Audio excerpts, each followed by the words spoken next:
Welcome to Intermediate Macroeconomics. I'm Dr. Dangerous Dave, and today we're talking production functions.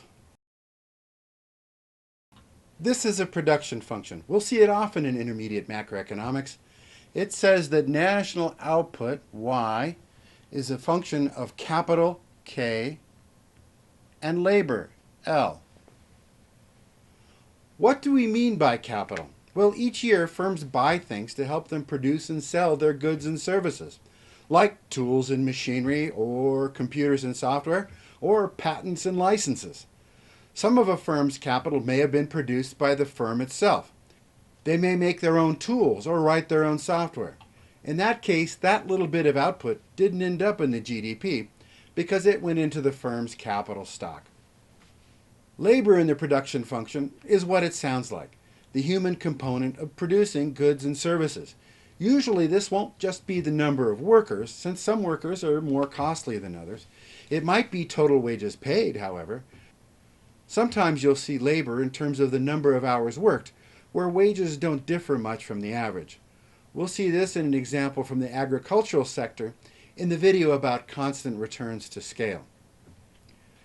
While capital and labor are not all there is to the national macroeconomy, it turns out to be a pretty good approximation, and one that makes it easy to look at some basic features of the macroeconomy. See the video on the Cobb-Douglas production function for a look at how closely this kind of production function describes the macroeconomy of the United States.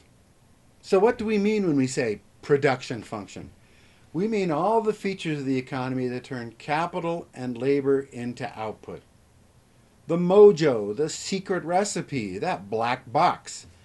We will often refer to the unseen internal workings of the production function as the technology of production.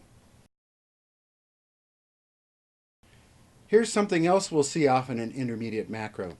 The bars over the variables mean fixed or constant. In the short run, labor is fixed.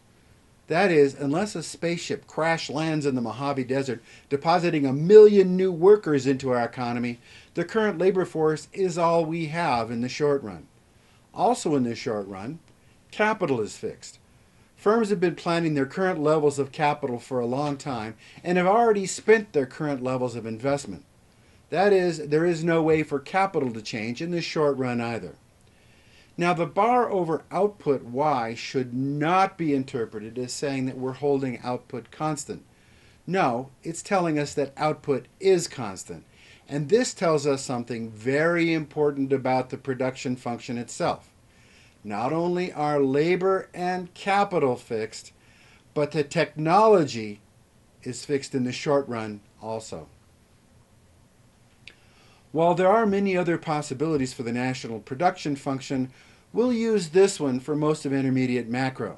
We will look at some other production functions in another video on endogenous growth.